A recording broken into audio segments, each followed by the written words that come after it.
इतिहास के पन्नों में कई ऐसी वीरांगनाएं दर्ज हैं जिनके साहस, त्याग और बलिदान ने आने वाली पीढ़ियों के लिए मिसाल कायम की। झांसी की रानी लक्ष्मीबाई का नाम तो हर कोई जानता है, लेकिन क्या आपने कभी कर्नाटक की वीरांगना रानी चेन्नम्मा का नाम सुना है? वो रानी जिसने ब्रिटिश साम्राज्य की आंखों में आंखें डालकर युद्ध किया, वो रानी जिसने विधवा होकर भी हार नहीं मानी, वो रानी जिसने एक महिला होते हुए भी सत्ता, रणभूमि और राजनीति में ऐसा साहस दिखाया जिसे अंग्रेज भी सलाम किए बिना न रह सके। ये कहानी है रानी चेन्नम्मा की, कर्नाटक के एक छोटे से राज्य कित्तूर की महारानी और भारत की पहली महिला स्वतंत्रता सेनानी। रानी चेन्नम्मा का जन्म 23 अक्टूबर 1778 को वर्तमान कर्नाटक राज्य के बेलगावी जिले में हुआ था। वे लिंगायत समुदाय से थीं। बचपन से ही चेन्नम्मा में असाधारण साहस और नेतृत्व क्षमता के गुण देखे गए। जब दूसरी लड़कियां गुड़ियों से खेलती थीं, चेन्नम्मा घुड़सवारी और तलवारबाजी की शिक्षा ले रही थीं। कहा जाता है कि उन्होंने छोटी उम्र में ही युद्ध कौशल में महारत हासिल कर ली थी। चेन्नम्मा की शिक्षा पारंपरिक शास्त्रों के साथ साथ युद्ध कला में भी हुई। उनके पिता एक जागीरदार थे जो उन्हें हमेशा आत्मरक्षा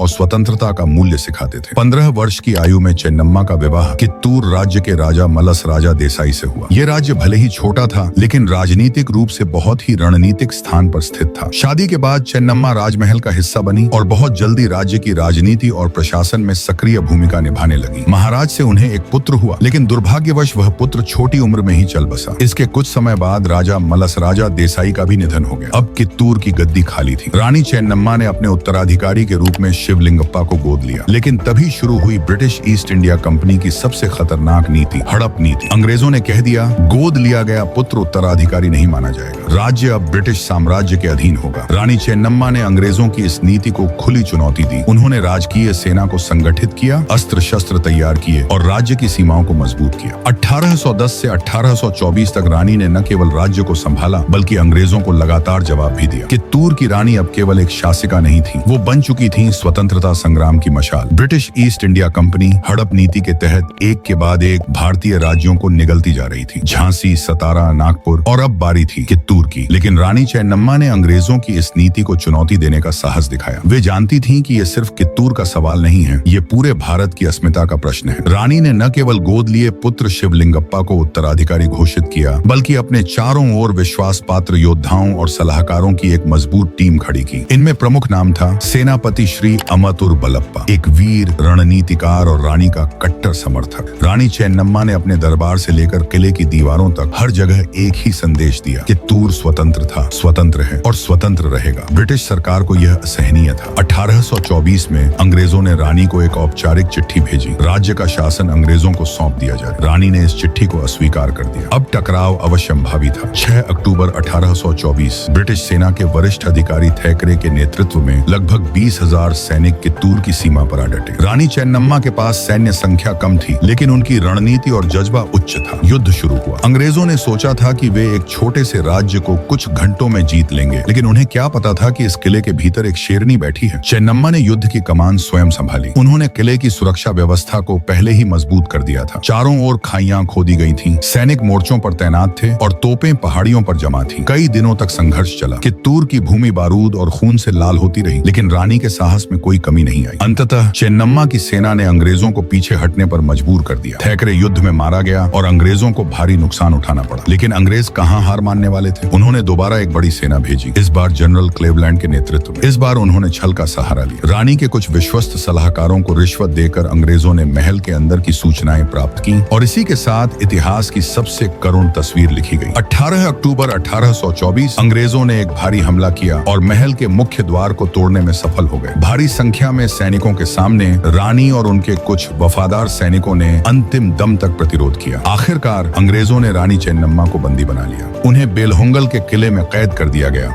बिना मुकदमे, बिना दया। वहीं इस महान रानी ने अपने अंतिम दिन बिताए और 21 फरवरी 1829 को कर्नाटक की यह वीरांगना हमेशा के लिए अमर हो गई।